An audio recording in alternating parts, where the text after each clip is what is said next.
Hello student, this is class 10th science chapter 12 electricity and part 7. In this video the first topic is resistor. A resistor is an electrical component that limit or regulate the electric current. यानी कि resistor वो electrical component है या फिर electrical device है जो कि electric current को लिमिटेड करते हैं, यानी कि लिमिटेड करंट को ही यहाँ पर सर्किट में पास होने देंगे, उनको हम रेजिस्टर कहते हैं। यानी कि यहां से क्या होगा, रेजिस्टर से कोई भी करंट जो होगा वो आपका इजीली सर्किट में आपका ट्रेवल नहीं कर पाएगा, उसको हम बोलते हैं रेजिस्टर। इसके एग्जाम्पल होते हैं जो भी हमारे घरों में इलेक्ट्रिकल डिवाइस लगे होते हैं, फैन, बल्ब, टीवी वगैरह, यही इसके एग्जाम्पल होते हैं रेजिस्टर के। Next topic resistors in series. अब देखो सेकंड टॉपिक में हमको रेजिस्टर्स को सीरीज में जोड़ना है। अब देखो यहाँ पे होगा क्या, एक हमने सर्किट लिया हुआ है, सर्किट में हमने एक बैटरी लगाई है जो कि यहाँ पे पोटेंशियल डिफरेंस, हमें मालूम है कि बैटरी की वजह से पोटेंशियल डिफरेंस क्रिएट होगा। यहाँ पर एक यहाँ पे हमने स्विच लगाया हुआ है और यहाँ पर जो लाइट बह रही है यानी कि जो करंट बह रहा है उसको हमने आई से दिखाया हुआ है। अब देखो पूरे सर्किट में सेम लाइट बह रही होगी यानी करंट बह रहा होगा, तो ये चेंज नहीं होगा, इसको हमने आई माना है। और यहां पर हमने लगाया हुआ है इस लाइट को नापने के लिए यानी करंट को नापने के लिए यहाँ पे एमीटर लगाया हुआ है। यहां पर हमने 3 रेजिस्टेंस जोड़ दिए हैं जो कि R1, R2 और R3 हैं, और ये हमने यहाँ पर सीरीज में जोड़े हैं यानी कि लाइन वाइज जोड़े हुए हैं, एक के बाद एक ऐसे मतलब पूरे एक लाइन में जोड़े हैं, इसको हम बोलते हैं सीरीज।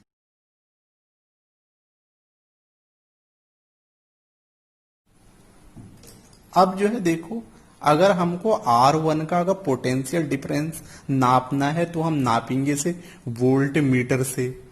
तो इसके लिए हमने एक यहाँ पर वोल्ट मीटर लगा दिया ऐसे, और उस मतलब वहां पर जो भी रीडिंग आएगी उसको वो मान लो V1 हमने उसको मान लिया।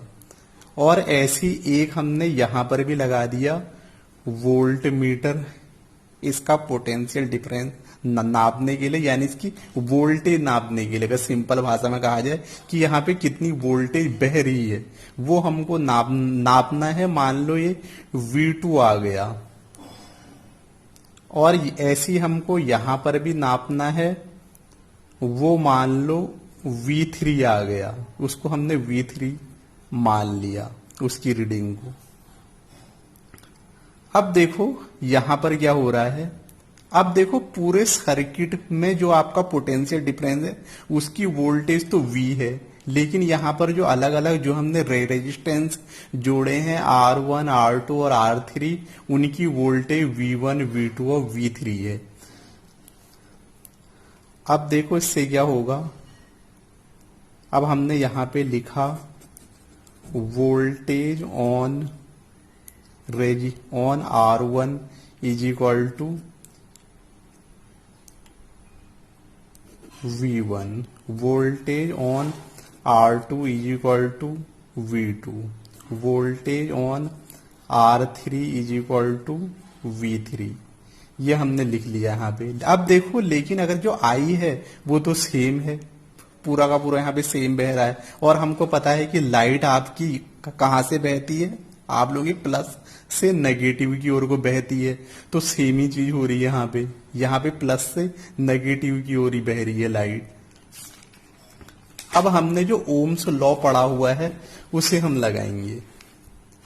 अगर हम बात कर लें, अगर हमको R1 की अगर वोल्टेज निकालनी है तो हो जाएगा V1 इज इक्वल टू आई, क्योंकि आई तो सेम ही है हर जगह पे, R1 हो जाएगा। ये बन गई आपकी इक्वेशन 1। ऐसी यहां पर अगर हमको सेकंड वाला अगर निकालना है V2 वाला, तो ये हो जाएगा I R2, इसकी वोल्टेज हो जाएगी ओम्स लॉ से।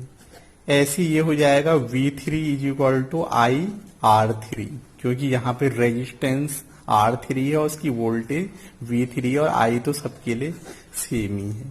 तो ये हो गई आप लोगों की 3 इक्वेशन है। अब देखो अगर हमें पूरी वोल्टेज निकालनी है पूरे सर्किट की तो V है,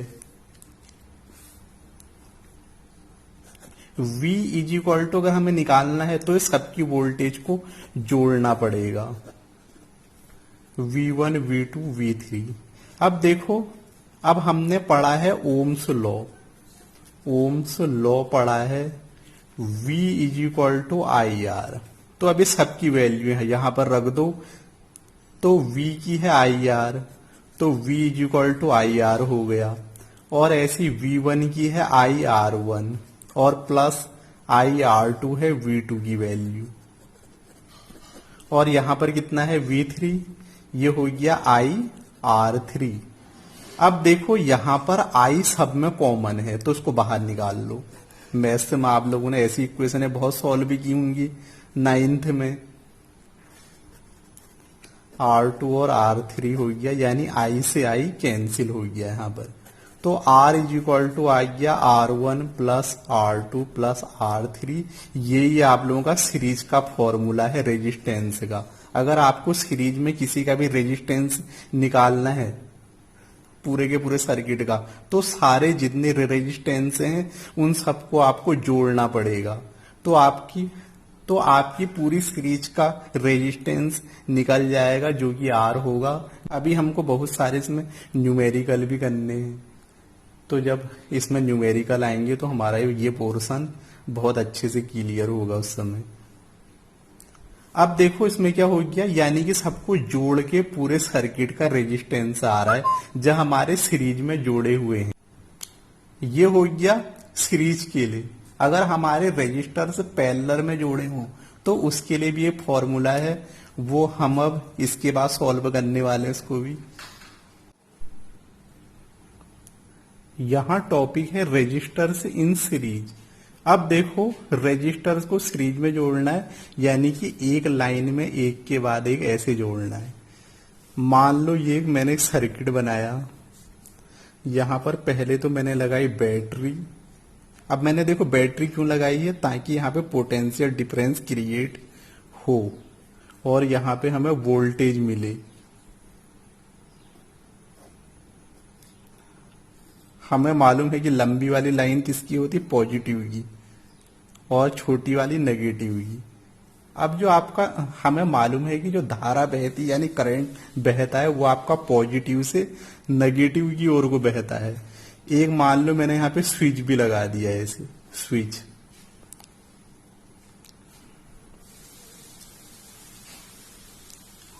हमें मालूम है कि लाइट बहती है यानी जो धारा यानी कि इंग्लिश में करंट जो बहता है वो आपका पॉजिटिव से नेगेटिव की ओर को, और मैंने आई को नापने के लिए यानी कि यहाँ पे करंट को नापने के लिए एमीटर लगा दिया।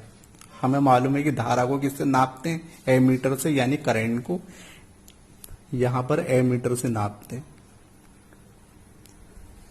अब देखो ये मुझे मालूम है कि धारा बह रही प्लस से नेगेटिव की ओर को बह रही है, तो ये है आपका पॉजिटिव वाली धारा है, और यहां पर फिर ये नेगेटिव की ओर को बह रही है, तो इसका यहां से पॉजिटिव है और इस साइड में नेगेटिव हो रहा होगा, तो यहां से पॉजिटिव वाला पार्ट और इसका नेगेटिव वाला पार्ट मैंने ऐसे जोड़ दिया एमीटर का।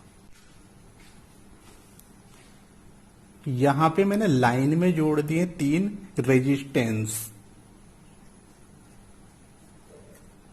ये है मैंने एक जोड़ दिया रेजिस्टेंस, फिर मैंने सेकंड वाला जोड़ दिया ऐसे, फिर मैंने थर्ड वाला जोड़ दिया ऐसे। ये मैंने सीरीज बना दी ऐसे, एक के बाद एक मैंने ऐसे जोड़ दिए और इसको ऐसे कनेक्ट किया हुआ है।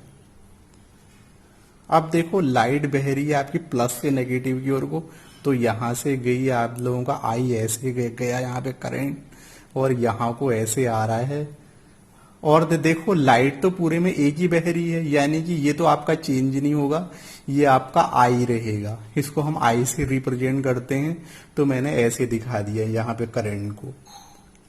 अब देखो यहां पर मैंने क्या लगाई है, बैटरी लगाई हुई है, तो यहाँ पे कुछ ना कोई पोटेंशियल डिफरेंस यहाँ पे क्रिएट हुआ, यानी कि वोल्टेज यहाँ पे क्रिएट हुई। अब देखो इसको मैंने R1 मान लिया, जो मैंने फर्स्ट जो रेजिस्टेंस जोड़ा है उसको मैंने R1 मान लिया, इसको R2 और इसको मैंने R3 मान लिया। यहां पर मैंने इसकी वोल्टेज नापने के लिए, इस रेजिस्टेंस की वोल्टेज नापने के लिए यहाँ पे वोल्ट मीटर लगा दिया, जो कि है आपका, मान लो इसमें जो भी रीडिंग आई वोल्ट मीटर में इसकी, उसको मैंने V1 मान लिया। और ऐसे ही मैंने सेकंड वोल्ट मीटर R2 का की वोल्टेज नापने के लिए लगा दिया। ऐसे यहाँ पे मैंने एक वोल्ट मीटर R, जो यहाँ पे R3 है, उसकी वोल्टेज नापने के लिए लगा दिया। जब मैंने मीटर में देखा तो मैंने देखा कि इसकी वोल्टेज मान लो V1 आई और इसकी वोल्टेज V2 आई और इसकी V3 आ गई। ये मैंने मान लिया, मतलब कि आई होगी कुछ, लेकिन सबकी अलग अलग आई होगी। इसकी मैंने V1 मान ली, इसकी V2 और इसकी V3। अब मुझे मालूम है कि मैंने पढ़ा है ओम्स लॉ। अब हमको मालूम है कि जो आपका रेजिस्टेंस होता है उसको वोल्ट मीटर से नापते हैं, इसीलिए मैंने यहाँ पे वोल्ट मीटर लगा दिए इनकी वोल्टेज को चेक करने के लिए कि इनकी वोल्टेज कितनी कितनी आती है। वो मैंने V1, V2 और V3 मान ली है। अब देखो, अब हमने पढ़ा है ओम्स लॉ। अब देखो इसका फॉर्मूला क्या आएगा। अगर मैंने सीरीज में जोड़ दिया है तो रेजिस्टेंस का फॉर्मूला क्या आएगा। अब मैंने पढ़ा है ओम्स लॉ, सभी नहीं पढ़ा है हमने, मैंने पढ़ा है। अगर आपको वो चीज समझ में नहीं आ रही तो आप ओम्स लॉ वाला वीडियो देखो पहले, उससे आपकी समझ में और आएगा। ओम्स लॉ हमने पढ़ा है, V = IR पढ़ा है ओम्स लॉ। अब देखो, अगर मैंने मान लिया, मैंने लिख दिया कि यहाँ पे जो वोल्टेज जो है, वोल्टेज ऑन R1 वो मैंने ली है यहाँ पे V1, ऐसी वोल्टेज ऑन R2 वो मैंने मानी है V2, ऐसी जो R3 है उसकी वोल्टेज मानी है V3। अब देखो अब क्या होगा इसमें, यहां तक कर लेने के बाद अगर हमें पूरी वोल्टेज अगर निकालनी है, voltage on circuit, voltage on whole circuit अगर निकालना है, पूरे सर्किट की वोल्टेज, तो वो है मान लो V। वो वोल्टेज कहां से आएगी, जहां सारी वोल्टेज को जोड़ देंगे, यानी V1, V2 और V3 को, सबको अगर मैंने जोड़ दिया तो मुझे पूरे सर्किट की वोल्टेज मिल जाएगी।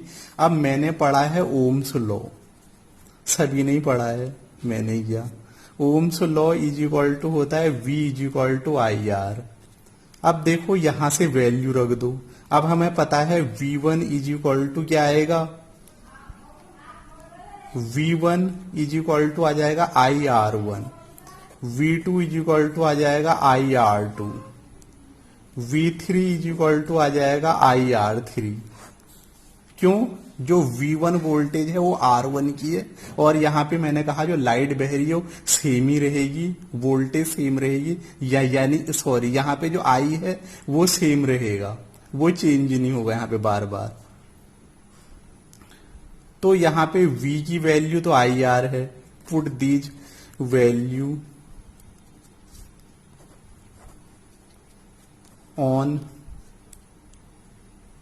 इक्वेशन फर्स्ट, इसको इक्वेशन फर्स्ट मान लो। वैसे तो खैर जो मैंने कॉपी में किया आप लोगों को वैसे ही सही लग रहा है तो वैसे भी कर सकते हो।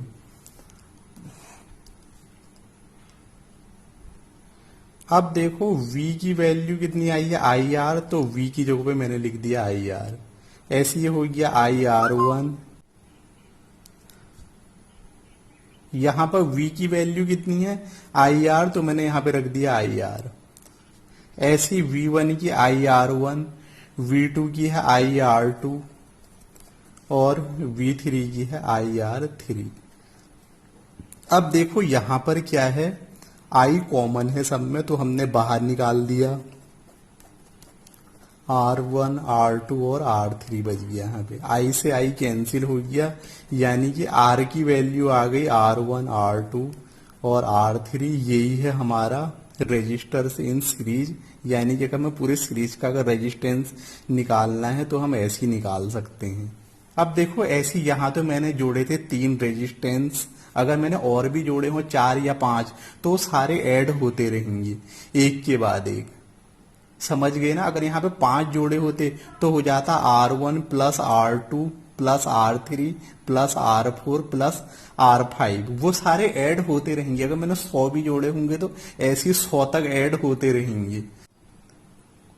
अब देखो इसका सबसे अच्छा एग्जाम्पल है, जो हमारे घर में लाइट वाली मालाएं लगी होती हैं। लाइट वाली मालाएं देखिए ना, जो हम दीपावली में लगाते हैं। वहां क्या होता है, उसमें बल्ब एक के बाद एक बहुत ही लंबी सीरीज में लगे होते हैं। जैसे एक माला है तो उसमें बहुत सारे बल्ब एक के बाद एक लगे होते हैं सीरीज में। वो आपका रजिस्टर इन सीरीज का बहुत अच्छा एग्जाम्पल है। उसमें सारे बल्ब एक सीरीज में लगे हुए होते हैं। 100 बल्ब भी हो सकते हैं उसमें, 50 या फिर 20-25 जितने भी बल्ब होंगे वो सब एक सीरीज में लगे होते हैं।